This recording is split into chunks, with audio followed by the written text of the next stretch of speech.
Hello everyone, I'm very happy to be back at PyData Global for another year running, this year talking on data science project patterns that work. So what is the point of today's talk? So here I'm going to present some patterns for success.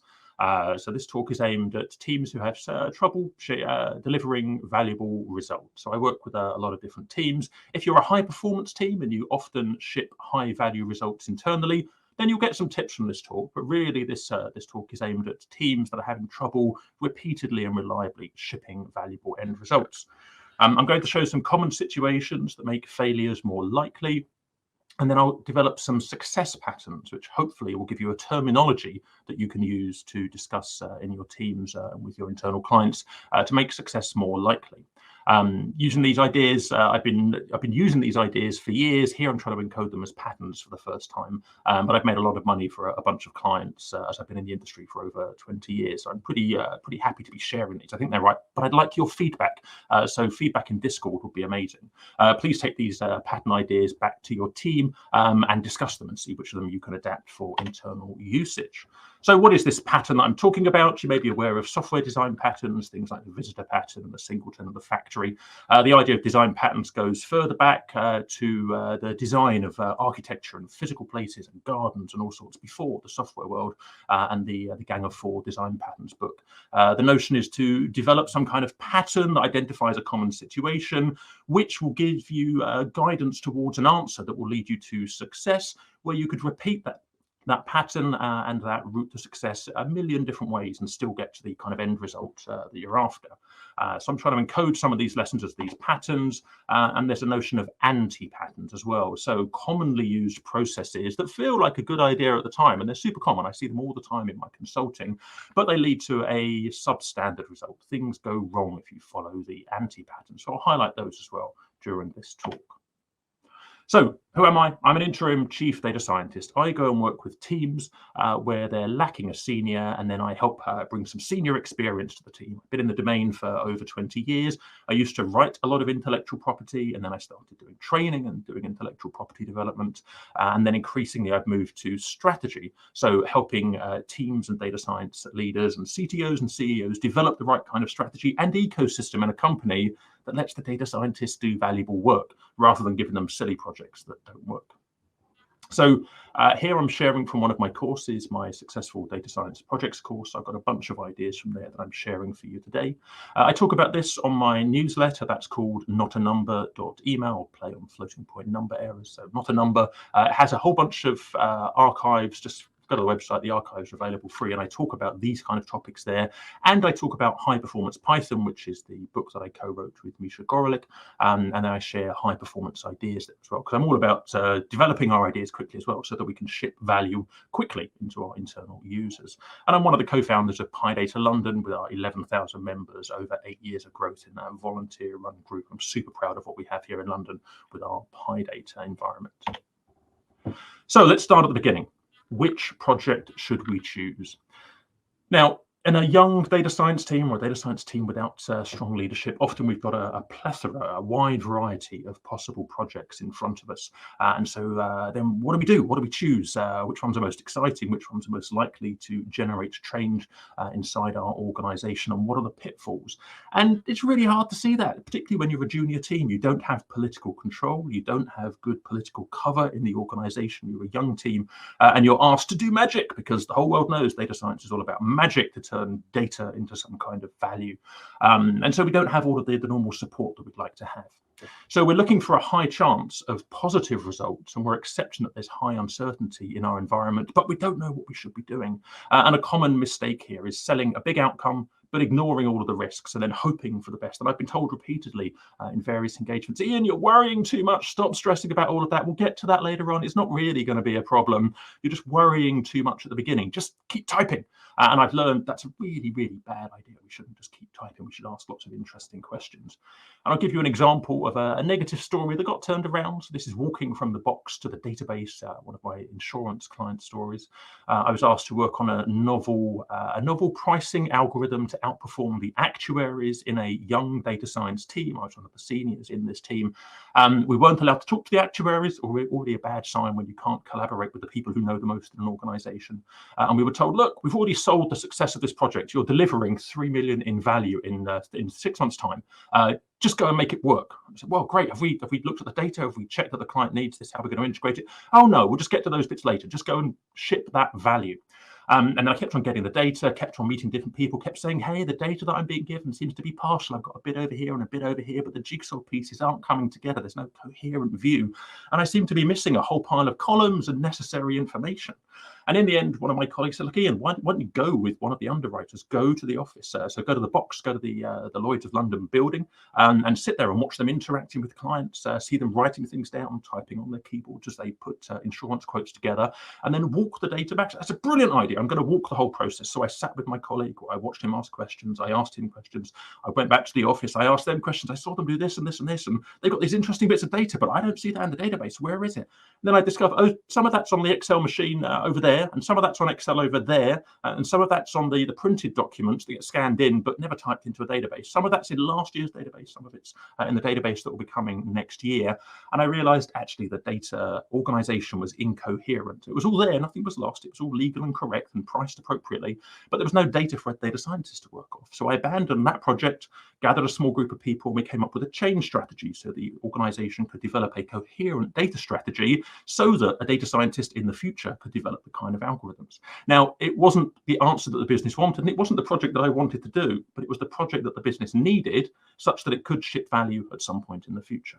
Asking these questions is incredibly important. So let's start with our first pattern, a pattern that I've called choosing good projects. And I do this with a lot of the teams that I work with. The problem is simple. There are many uncertainties. There are high risks all over the place, and we're not sure if we're going to make good choices. The solution is to go and de-risk our uncertainties, and to not de-risk by building models quickly, but de-risk by talking to the people in the organization, going and doing the talking. So who's going to use this thing? How would they use it if we could deliver a solution? And maybe the V2 is the one that integrates in their app, and the V1 is some sort of simple light delivery. But how would they actually interact with this thing? Can we ship them a thing that actually will be valuable at some point in the future, or is for some reason that infeasible? What's valuable to them? Because probably they don't care about precision and recall or R-squared or other data science metrics. Almost certainly they care about time saved or money made, and money made the right way, not with high risk, potentially high value solutions, but maybe just really rock solid, reliable solutions, or whatever their business problem is. So we have to go and figure out what's the right business metric that we can use to collaborate, to talk about progress on the project from the business person's point of view.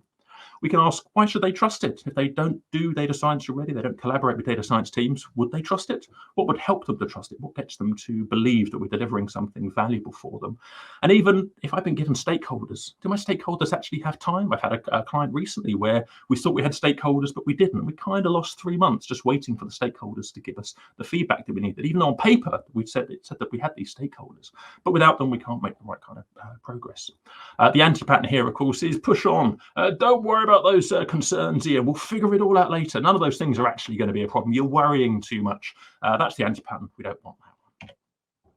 One thing that I do when I'm de-risking as part of this stage is to use a document to write everything down, write down some kind of de-risk project specification, particularly writing down what's the value. If I don't understand what the value is when I'm asking all of these questions, I probably don't know what it is that I need to ship to this end user. And that could be a whole project in itself, just figuring out where the value is. So I recommend you ask these kind of questions and you write down the answers. Next topic. So what does the data mean? I'm not saying what do the ints and the floats and the strings mean, but what does the actual data mean in the real world? I've been told repeatedly, Ian, just go and do this data science project. And I say, great, is the data good? And they go, yeah, of course, there's loads of it. It's clean, it's wonderful. And I say, great, how do you consume it? How do you report upon it? How do you do machine learning on it? They go, oh, we've never done that. We've never actually looked at it. But I tell you, it's clean and perfect and great. And I know that they're mistaken. Really, I say, look, you're lying to me. You don't mean to lie to me, but you don't know that your data's any good. And if there's no pressure to make it good, it's probably bad. And that probably means my life is going to be very difficult. So we need to go and ask the questions. What does the data mean? What does it represent? Does it represent a useful version of reality? Do we capture enough stuff to answer the question that we're being set? Do outsourcers fill in the same data consistently every year, or does every year the outsourcer choose a different 1 to 3 or 1 to 5 or 1 to 10 scale and then never document it? I've come across that. It's the kind of thing that kills projects, but the numbers all look the same. There are no missing values. Everything looks fine until you ask questions about what does this mean? So we need to know if the data is sane and stable. So I'll give you a couple of ways that I do that. When I teach my software engineering for data scientists class, I'm all over PyData. That's bottom left. So this is a way of making sure my data is stable. So with PyData, I put a schema around my pandas data frame. It's a super simple idea. This column should have integers. They should all be positive, greater than 0. They should be unique, and they should be an ascending sequence. This column should have strings that are at least 3 characters long and always uppercase and from this closed set of strings. So you can specify standard checks or custom checks, and even relationships and statistical relationships between your columns inside your pandas data frame. So that's really nice. You can tighten down the specification there. And I know that my spec is great because I've been told it's going to work and I've got it in the data that I've been given. But then when I get the next data dump from someone, this month's results rather than last month's, I can run it through my checker and just confirm that everything is good. And when I say sane data, maybe the top right corner, I'm using pandas profiling to sit with my client and say, look, I've got this distribution of ages on this univariate analysis. Do these ages make sense? Do we really have a few, but still some very young and very old people? Is that right for this data set? And does this distribution of categorical items in this column, does that kind of make sense for the kind of problems that we're looking at here? And I'm playing with Lux, which is kind of an interesting tool. It goes the next level. It tells you when you're introspecting your data, hey, have you tried this relationship? Have you looked at this other column which segments it in a certain way? So it tries to assist you into looking into your data. Now, I bet you've got a whole bunch of tools that you use in your kind of data de-risking and exploratory data analysis. We've got our Discord channel, the Talk Discussions channel. I've already shared a bunch of links to these in that Discord channel. If you could go and share some of the libraries that you like in there, that would help us all learn about new tools that we could use for these kind of challenges. So here's our pattern, our second pattern for de-risking data. The problem is we've got gigabytes of data, but no business understanding. We don't know what those bits actually mean. The solution, of course, is business collaboration. Go and ask somebody, how does the business operate? Why does it make this kind of data? Let me draw your diagram and you can tell me if I understand the process flow of how this stuff works and what we're going to do with it. Is it stable? Is this year's data the same as next year's data? You can ask a stakeholder, do you trust your own data? And every now and again, I get a stakeholder saying, well, you know, we're always kind of suspicious about that data. We were hoping you could tell us that it's amazing.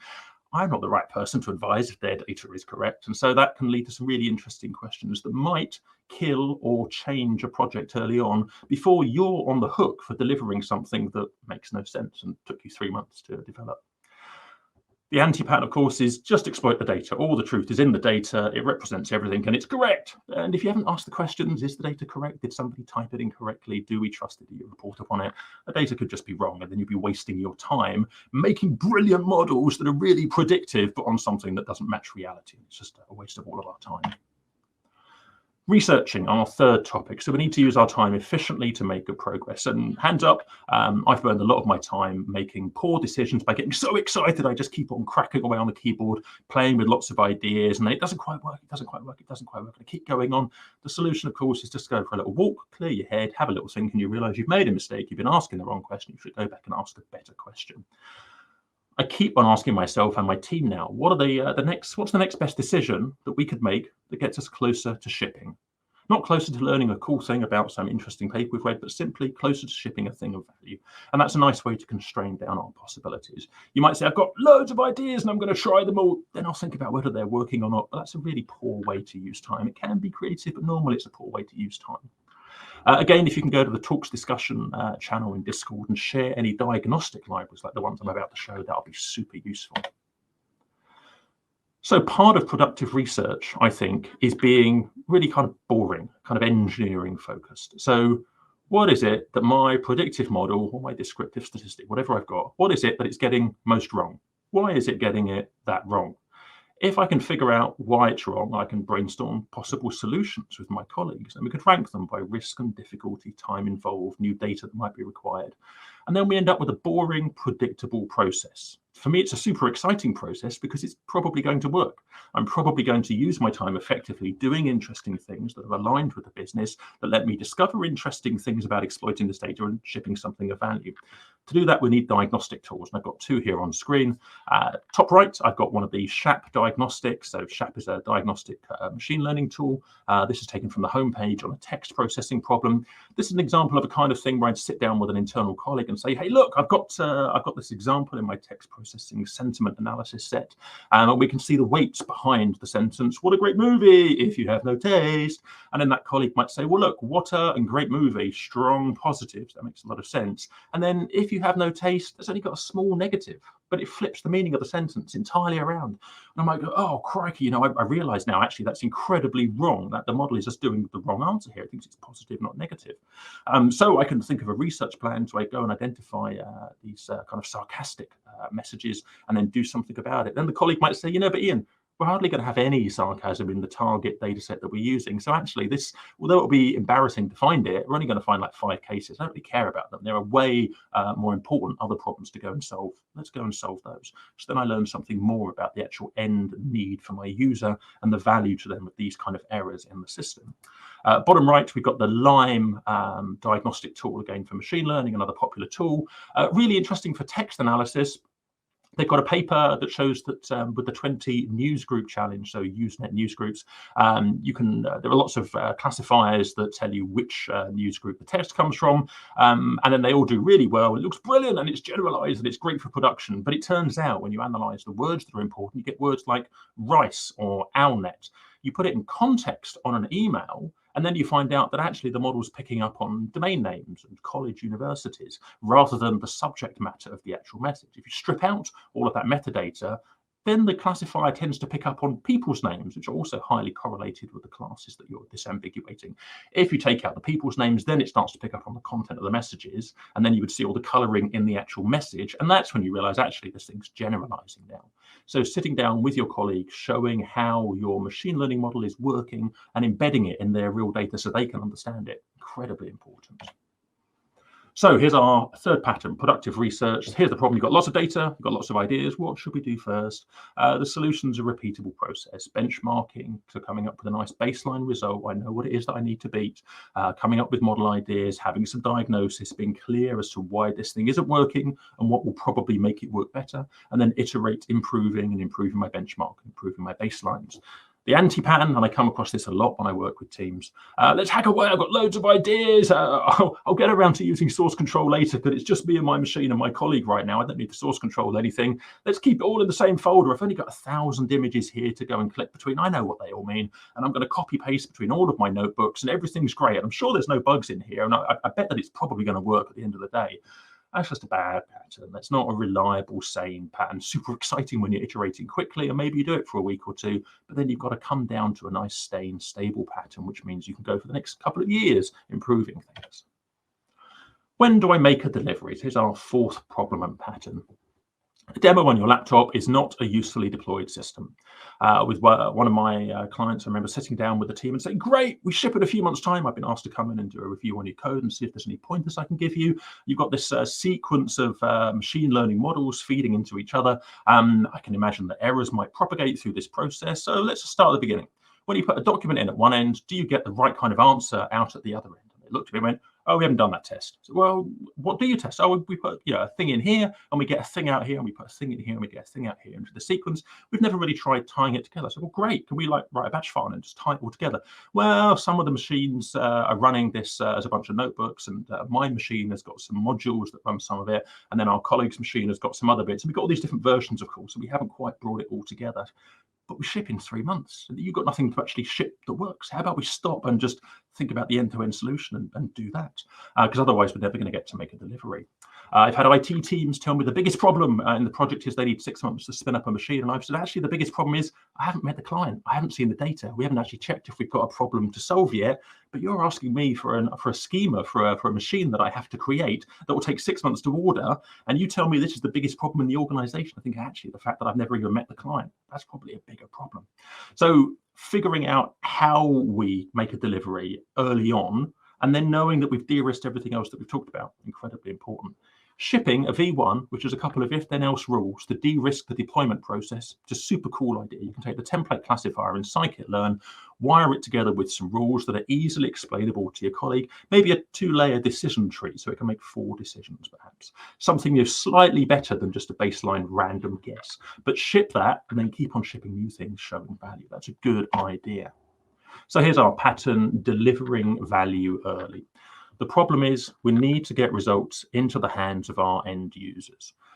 Really, we want to be talking about iterative deployment. So quickly shipping something basic, and then we keep shipping something better. I'm a huge fan of taking CSV files, giving them to a user, or saying, actually, we can color it and we can put some column headings on it and I'll make it an Excel file and then you can play with that.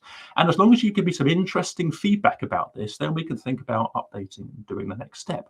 Because if I'm the one doing all the work, hoping to convince my end user to spend any time at all looking at this thing, then, that's really hard. I really want them to be on this journey with me and collaborating and giving me useful results. So with one of our clients looking at diagnosing fraud in a big system, we went from, look, how do we make a model that will predict fraud through to actually, how do the humans do this? What data do they have? What kind of patterns do they look for? How common are these patterns? How repeatable are these patterns? And if we automate some of these patterns, we can ship a thing that just makes it more likely that the human can use these tools to find their own fraud. And then iteratively over a period of time, we got to the point where we said, actually, this thing in the top 20 predictions, it's finding a couple of cases of fraud for you. So all of a sudden, you know that you can easily find fraud in there. But that took quite a long time. But it meant that our colleague was on board with us. They enjoyed the journey. They were getting increasing value out of the system. They would give us loads of feedback pointing out all the mistakes that we were making because we didn't know any better, because we weren't fraud specialists. We were learning their domain. And that means then that we got a good chance to deliver the thing that was actually valuable to them over time. The anti-pattern deployment is somebody else's problem. I've written my code, it's in a Jupyter notebook, I've got variable names A, B, C, D, E, I'm going to chuck it over the wall, and then it's up to that Java engineer over there to rewrite the code and turn it into something valuable, because I don't really care about that. So that's kind of the messy business problem. I don't care about that. You need to care about that. Your team needs to care about that, because there will be a V2 and a V3. And if your V1 is fundamentally wrong, you are not going to look cool. So you need your team to think about that. I'm not saying you need to become also expert data engineers and expert deployment people. You just need to work in collaboration with the right team to make sure that a thing that is coherent and correct is shipped early, and then you keep on shipping better and better versions of that over time. So build it and they will or won't come. We want to impact our user. Can we get them to trust us? We need to use those diagnostics. Building up trust is a really, really difficult thing. Maybe we can take the machine learning that we started with, and then rather than sitting down with someone who's a business expert, but they know nothing about data science, rather than drawing them diagrams, I had a colleague print out big A3 printouts of random forest tree sets and then trying to walk the client through all the individual decisions. It was a beautiful idea, but it was impractical. Our client didn't care inside this organization. They didn't care about random forests. They cared about the answer. I remember in one of those meetings just saying, hang on a minute, I think we've lost our client. How about we go back to that SHAP diagnostic and we show a couple of cases that the client can choose so they know the data. And in one of those early meetings, they just went, I kind of get it. I kind of get why the thing's getting more likely or less likely. But also, what about these other factors that are incredibly important? And we scratched our head and said, that's not in our data. And they said, oh, you do know about those other tables, right, for these special cases. Oh, we didn't know about that. So we gained trust by iterating. And then after a couple more meetings, we got to the point where the client went, hey, I trust it. This makes sense. I understand the explanations. I understand the outputs and the drivers for it. I don't understand the math, but I'm cool with the fact that the numbers make sense. So yeah, sure, I'd like to use your system. When you ship a thing and one of your colleagues diagnoses it and goes, yeah, the machine's got it wrong. It's annotated that document incorrectly. And then you get the boss to come and look at it and go, actually, I think the machine got it right. And I disagree with my colleague's reasoning for that particular case. When you've got the humans disagreeing over which of them is more right and whether the machine is right with them or right with the other, that's when you're making human level errors rather than boring, silly errors. That's kind of an interesting point. And I think at that point, you've kind of made it. So here's our final pattern, creating change. And the thing to recognize here is getting someone to try your solution is risky for that end user. So if you haven't taken them on that journey, then you're forcing them to do something. And if they're following the data science world, they'll keep coming across those horror stories that just say data science keeps delivering failed projects that never go anywhere. It's a cost center, not a value center. And these people will be scared of getting involved with you and being forced to do something that's going to negatively impact their role. So build trust, iterate, and then learn those critical lessons about the data and their processes and what's valuable to them. Keep making improvements. And then you'll get to a point where the client says, hey, actually, I want that next delivery because you're going to make my life easier. When can I get that next delivery? I really want it.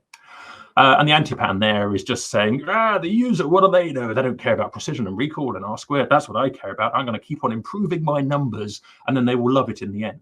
And of course they won't. Don't ignore the client.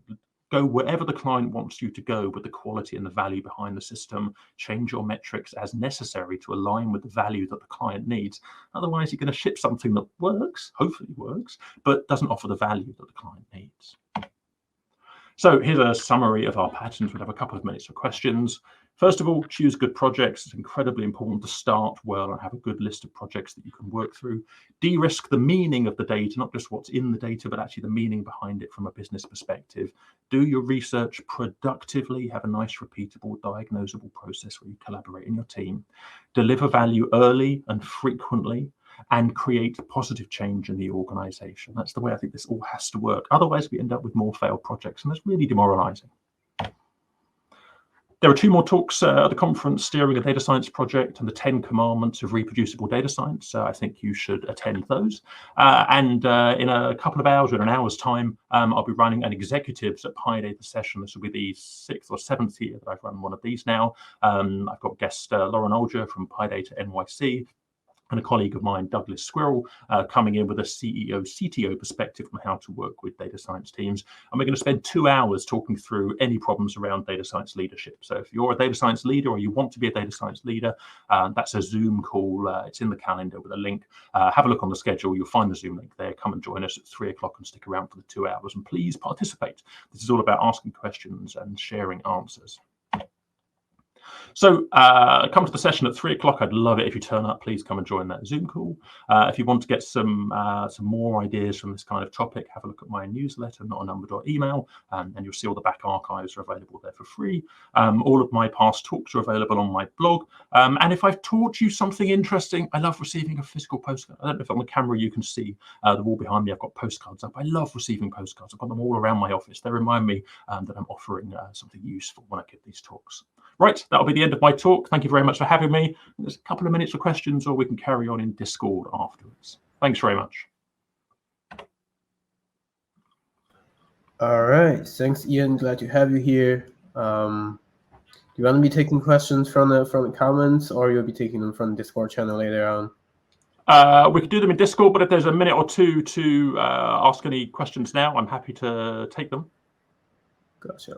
All right, I think we'll be moving to the Discord then. The next part is going to be moving to the keynote given by Ada. Okay, sure. Again, thank you for having you. Thank you for coming to the presentation. Thank you very much. It's been good to be here.